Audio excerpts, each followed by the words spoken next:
Hello, and welcome to episode 30 of the Bishop on a Bike podcast. Oh, wait a minute. No, it's not episode 30. It's episode 33 with Dr. Christine Helmer. I can count. Really, I can. In this episode, I sit down and have a conversation with Christine Helmer. She is a professor of German and Religious Studies at Northwestern University. Went to Yale, all kinds of good stuff, and she's got a new book out on Luther and how Luther became the reformer. Really interesting twist on our, normal perceptions of Luther and everything. I think you'll enjoy this conversation, which, as always, is brought to you by the Mission Investment Fund of the ELCA. Thanks to Jerry Lauro and his team of folks that do wonderful work in terms of finances, primarily with Lutheran churches. I wonder if they work with other folks. I think they do, but I'm not sure. Anyway, you can check them out. Link is in the show notes. I think we'll just kind of get right to the conversation in this episode. I can bring you updates on the progress of the book that I'm working on, which is Everyday Spirituality. And it's coming along with the editor. We've got a cover, we've got a formatter, and I'm looking at an August 2019 release. But let's get right to my conversation with Christine Helmer, which was conducted over the magic and mystery and technology of Skype. Here we go. You have a new book out, and I think it's really fascinating. It's called How Luther Became the Reformer, which is an intriguing title because even in the title you kind of hint at the story. What's this idea of Luther becoming the reformer rather than being the reformer? Yeah, that's a great question to get us started. It took me about 2 years to come up with the title. I had various iterations, and when I actually came up with the title, I thought, now I can write the book around the title. Yes, How Luther Became the Reformer has to do with the construction of Luther as a Protestant reformer by Lutherans, primarily Lutherans, at the turn of the 20th century. So my kind of polemic is... or my position is that Luther did not start off thinking he was going to reform the church in such a way as to start a new Protestant church. I really locate him in my historical and theological and philosophical work at the end of the Middle Ages. He was very, very concerned about the Catholic Church. He had the Catholic Church's number and wanted to prescribe certain reforms that he thought would create a more healthy Catholic Church. Fast forward 300, 400 years, the myth of Luther, the creation of Luther as an urban legend, was something that German theologians at the turn of the 20th century had a really vested interest in. They wanted to create a new picture of Luther, a picture of Luther as a modern Protestant hero.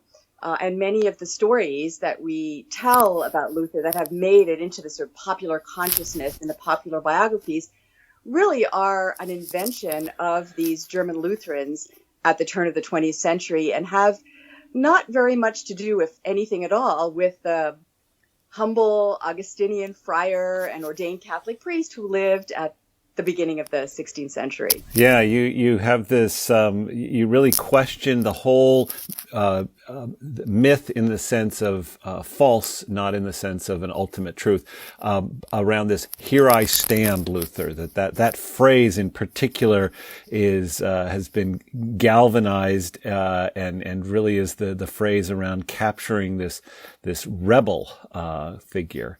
And why around 1917? Why at that time did this happen? Yeah, there are the history of kind of Luther reception is, as I've studied it, a very kind of vibrant, intellectually rich tradition, from the Pietists in the 17th and 18th centuries to Leibniz to Kant. So Luther was always being interpreted and reinterpreted and received for particular purposes in distinct historical contexts. But by the time you get to Germany at the turn of the 20th century, there are very distinctive interests at play in in capturing Luther in a new mode. You mentioned the "Here I Stand" motif. The "Here I Stand" motif actually goes back to a statue that a German sculptor created of Luther in the 1820s. But that statue, and we see it in every single marketplace in Germany, alongside usually a statue of Otto von Bismarck, the military general of the 1870s. We also see that same statue in front of some of the Lutheran seminaries in America. For example, Wartburg Theological Seminary has that "Here I Stand" image of Luther. So it's very, very popular. And it was the kind of rallying cry for Protestants, for German Lutheran theologians who wanted to claim Luther as the cultural unifier alongside the military unifier of Otto von Bismarck in the 1870s and 1880s. So there was this kind of decisive political and cultural effort to figure out how can Germany be understood as a modern German nation and rallied around a particular cultural or political symbol. And Luther just served the cause. He had, of course, translated the Bible in the 16th century from the original Hebrew and Greek into German, and had basically consolidated the different dialects in the particular Saxon dialect of the sort of political class. So he had already unified the German language in the 16th century as a sort of cultural deed. And in 1870, that was appropriated as the kind of perfect symbol of a cultural unifier in a situation in Germany when Germany was actually being created as a modern unified nation. Now, to be clear to some of our listeners who are having heart palpitations right now that we're deconstructing Luther, you're not saying that his theological claims were out of bounds in their, original context. If I'm understanding you correctly, you're making a distinction between that and kind of this portrayal of Luther as almost a caricature, this rebel. You have in your introduction, even the titles of recent biographies illustrate my claim. Luther rediscovered God and in the process changed the world. So you're not disputing that. Luther began the fight for the Western mind. Luther's historical interventions have made him the most famous man in Europe. Luther is rebel, renegade, and revolutionary. So you're saying, yes, his contributions are significant, but it's the way he's been portrayed as almost a character in this whole unfolding of German identity in the late 19th century. Is that fair? Yes, the Luther is without a doubt one of the most sort of fascinating figures, and fascinating because of the kind of power of how his image has been received and constructed. I'm really working with a theory of reception history. So the kind of creation of the various Luthers through the centuries for particular sort of theological, cultural, or political purposes. And Luther, as a theologian, has been sort of mustered for all sorts of different purposes, for political purposes, the cultural unification purposes, even for kind of the cause of the German Christians in Nazi Germany, and I hope we'll get to that in our conversation. So Luther has been sort of mustered for many, many different purposes. I am historically interested in who Luther was and what he was trying to do in the 16th century, but I want to kind of separate that out from the various creations of figures of Luther through the centuries that have served different purposes. And my main point about kind of the "Here I Stand" Luther is, I think we all celebrated to some kind of extent the 500th anniversary of the Protestant Reformation in 2017, and it was this, what I call this, big Luther Palooza. Churches, museums were hosting Luther scholars. There was even a Luther oratorio that was composed in Germany. So there was this sort of huge outpouring in various venues of kind of celebrating Luther as the kind of at the origins of Protestantism, as the originating figure of our modern ethos. And I admit, as a Luther scholar who has spent the last 30 years of my career actually looking at Luther as a late medieval Catholic, I was getting quite frustrated because the picture of Luther that was being celebrated really was this sort of celebratory, almost triumphalistic picture of Luther as the kind of essence of modernity, at the origins of modernity. And I really wanted to put a little bit of a kind of a sober interpretation on those celebrations and open up another way to appreciate Luther's contributions from the 16th century that I think can provide a new way of understanding modernity, of diagnosing modernity that to a large extent has been shaped by a particular image of Luther, and to come up with new ways that could challenge the ills, the ills of modernity from this kind of new perspective of a late medieval Catholic Luther.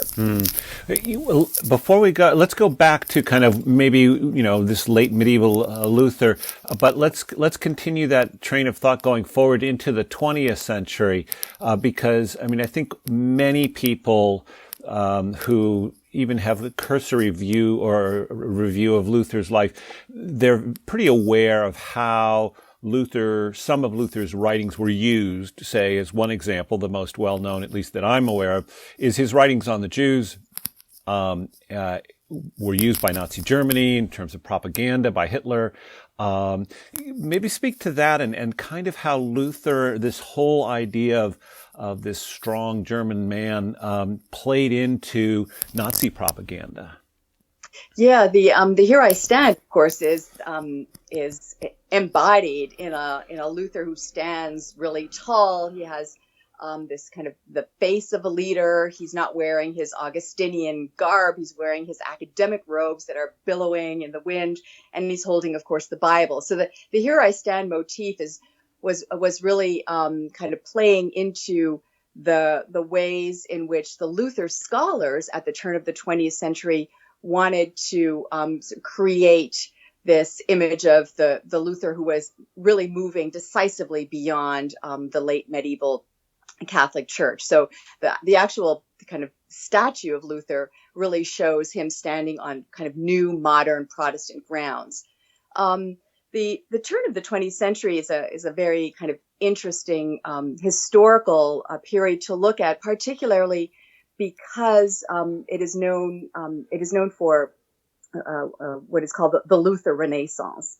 So the German Lutheran theologians between 1870, 1880, and 1920 were very, very interested in participating in the cultural appropriation of Luther as a Here I Stand figure by actually looking at Luther and trying to figure out what made Luther, in his own mind, in his own experience, the new modern Protestant figure.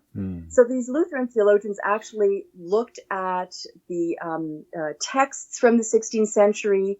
The critical edition of Luther's works was actually started in 1883 at the celebration of the 400th anniversary of Luther's birthday.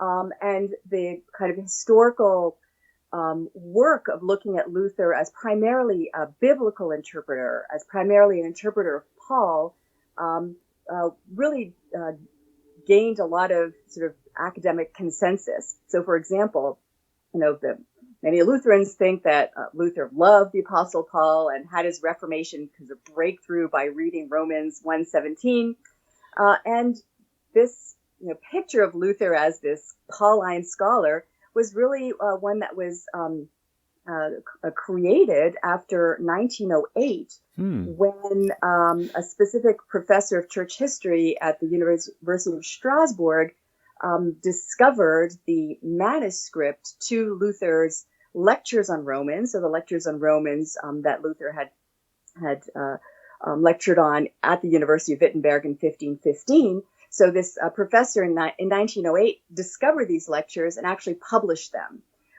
That publication became a bestseller. Everybody read Luther's lectures on Romans after 1908, after they had been available. Prior to that, they had not been available.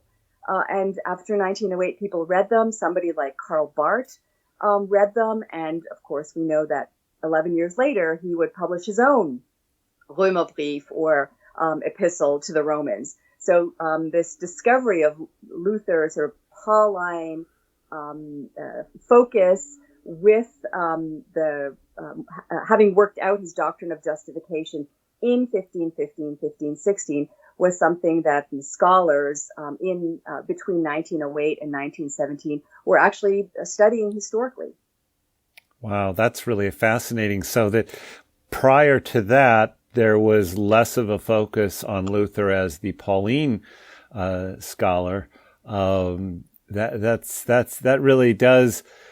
You do get a different view of that. So if Luther was, and obviously he was a Pauline scholar, but that was not, what was Luther like? What was his, what's closer to the 16th century Luther, or how he was studied and understood prior to this emphasis on Romans? Yeah,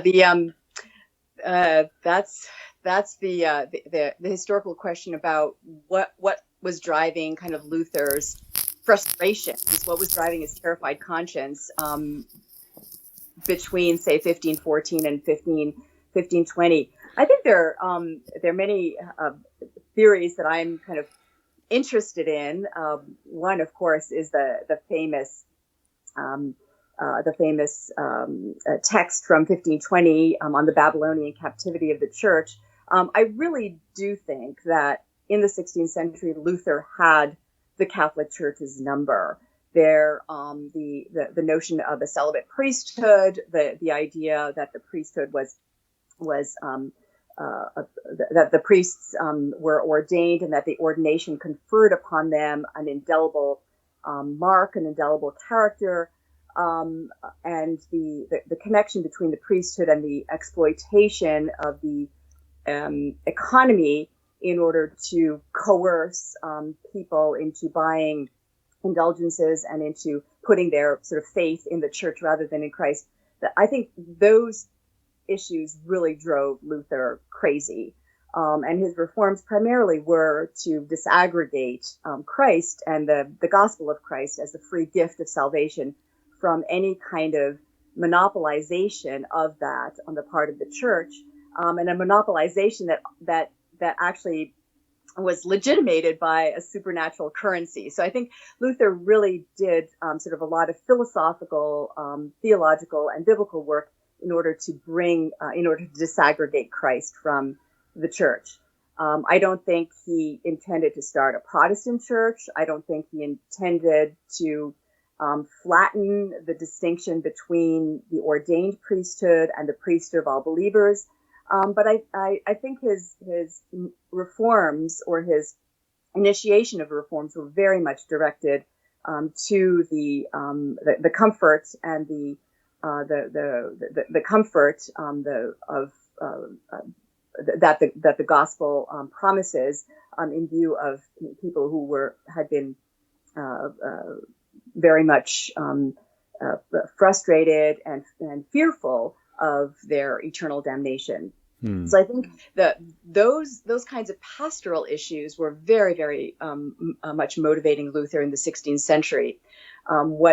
Fast forward 400 years to the period that I was interested in, the early 20th century, we see these Luther scholars very much focusing on Luther's exegetical basis for justification, almost a kind of a narrowing of Luther's new idea about justification based almost exclusively on a biblical interpretation.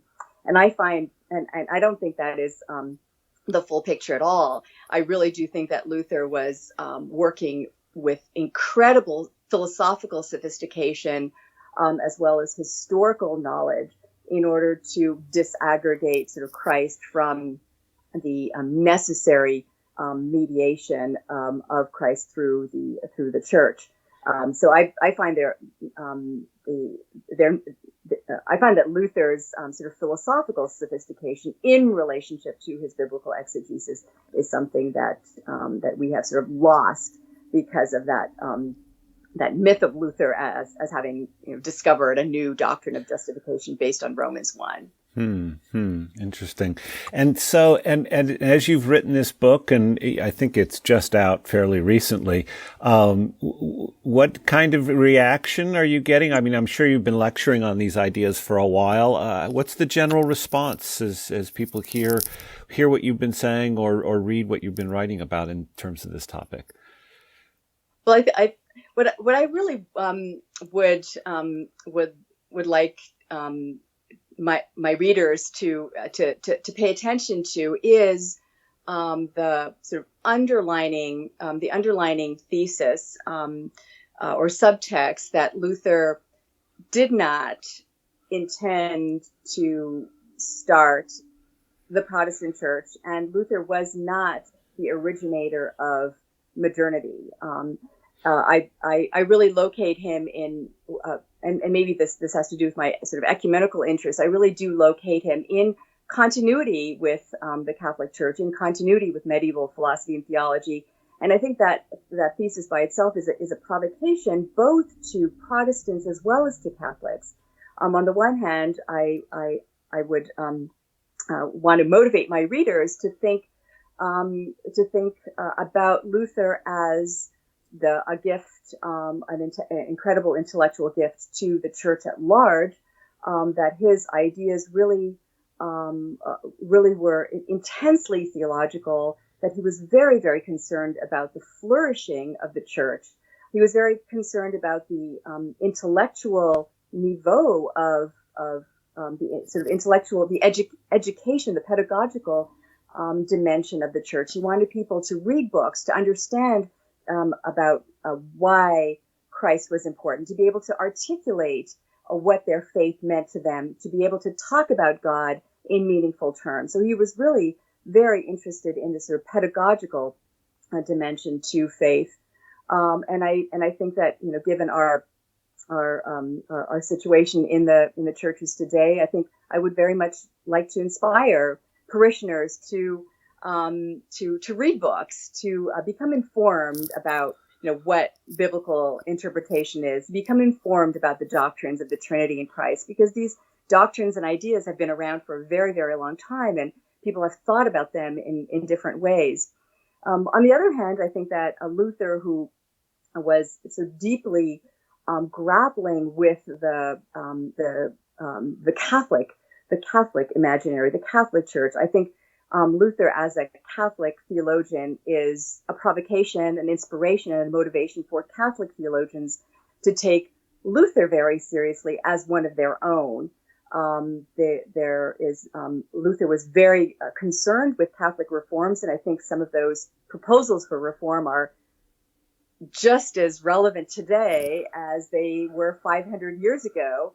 And I think that if Catholic theologians would take Luther seriously as kind of challenging the church to look more closely at its fundamental mission, which is to distribute the benefits of Christ, that might also help the current state of the Catholic Church and Catholic theology as well. So Luther is sort of is I think this primary figure who can be used to inspire both Catholics and Protestants to think in new ways about their central missions and think about ways in which the gospel of Christ and the justification and the justice of Christ can be lived out and proclaimed today. Mm-hmm. Yeah. Well, and I think that gets at one of the things you and I touched on as in anticipation of this conversation is wanting to talk about how scholarship on Luther could benefit the Lutheran Church today. And my sense is that you just touched on that.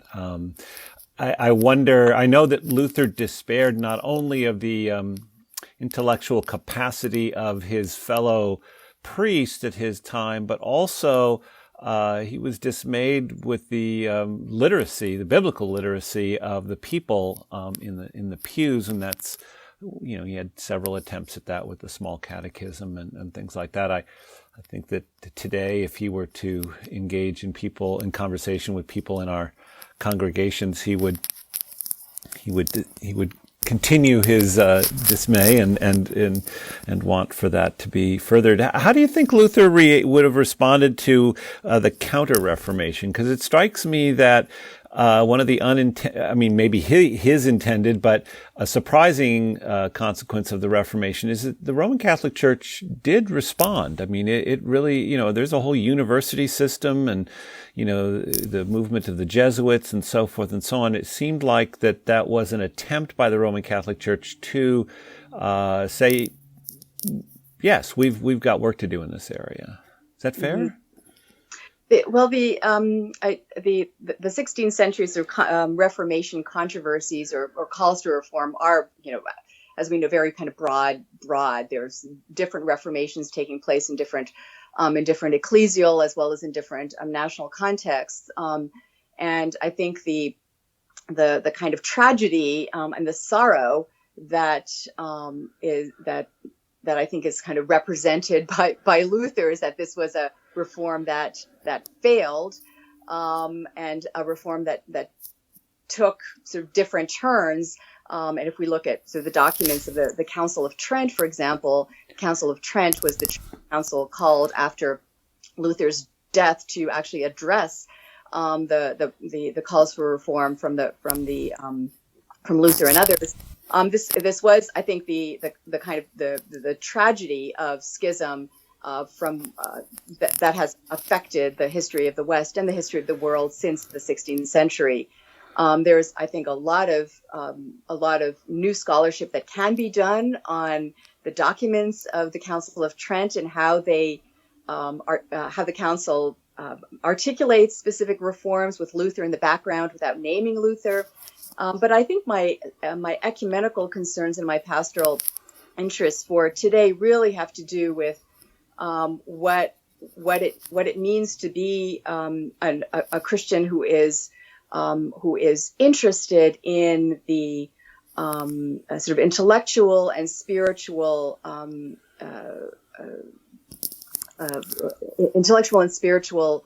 dimensions of what it means to be a Christian.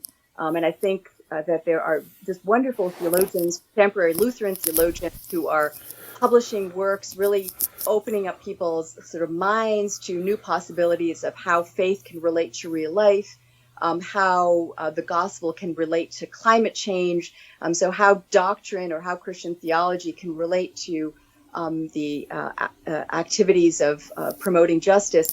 And I would really love for parishioners, for Lutherans, to really take those, to take that those intellectual endeavors very, very seriously, to buy books that Lutheran theologians are reading, to form study groups, and to actually engage people's work, because there is so much wonderful theology that's being produced right now, especially during these very sort of precarious and difficult times. And I would very much want to see people actively reading and engaging their faith together with the theologians who are producing some of the literature. Well, and certainly it seems to me that a great opportunity here for people in study groups or adult forums in congregations or on their own is to start with your book, How Luther Became the Reformer. I think that would be create for some great conversation and questions on the part of people. This has been a good conversation. I hope we got to the broad strokes, and obviously people can go more in depth by reading the book. Is there anything that I've neglected to ask you about that you wanted to highlight? Well, I think I didn't answer your question about Luther's anti-Judaism, which is a very important part of the book. I dedicated an entire chapter to Luther's anti-Judaism, and I want to kind of highlight that. There are over the last 10 years or so, many Luther scholars have become very aware of how insidious Luther's anti-Judaism was, not just in a few select texts that he wrote towards the end of his life when he was really, really cranky, but an insidious anti-Judaism that actually permeates his text from the very first lectures he gave on the Psalms in 1513. So there is this emerging consensus that Luther's attacks against Jews really were part and parcel of his Christian theology. And that is something I think that we need to really pay attention to.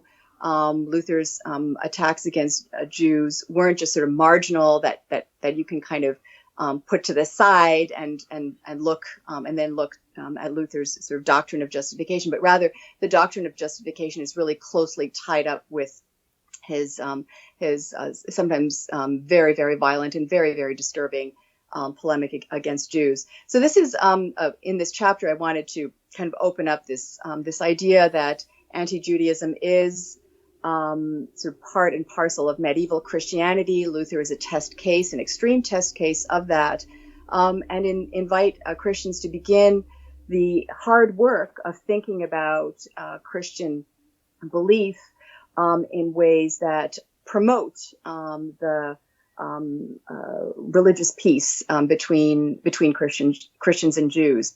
One very, very important piece, though, of the historical story of how Luther became the reformer in the early 20th century was, of course, the co-option of his anti-Jewish writings by the German Christians, or the Deutsche Christen, who sided with the National Socialists, the co-option of his works and the kind of twisting of some of his theological categories by German theologians who ally themselves with the National Socialist policies. For example, the Aryan paragraph in the 1930s that prohibited Jews from becoming a part of the Lutheran clergy. So there is this real, very, very disturbing history of German Lutheranism allying itself with National Socialist Baptist ideology, and that's something I think I would like people to know about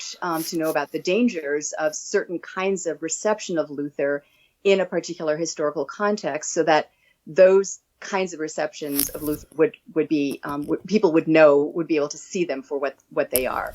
I think particularly today, when theology can be twisted into various legitimations of power, I think Christian theologians and Christian believers should really be aware of how faith is mustered for political domination and exploitation, and be able to identify that as something that is very, very disturbing and something that needs to be addressed.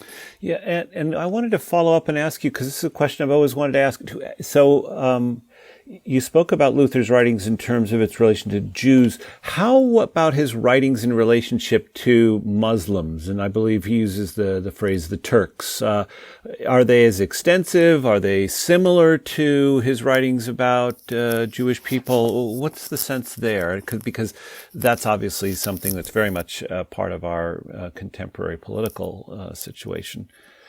Yes, that's Luther is kind of running polemic throughout his work against Jews has to do with a sort of a dominant trope in the Middle Ages concerning the sort of the identification of Christian identity over and against Judaism as the other.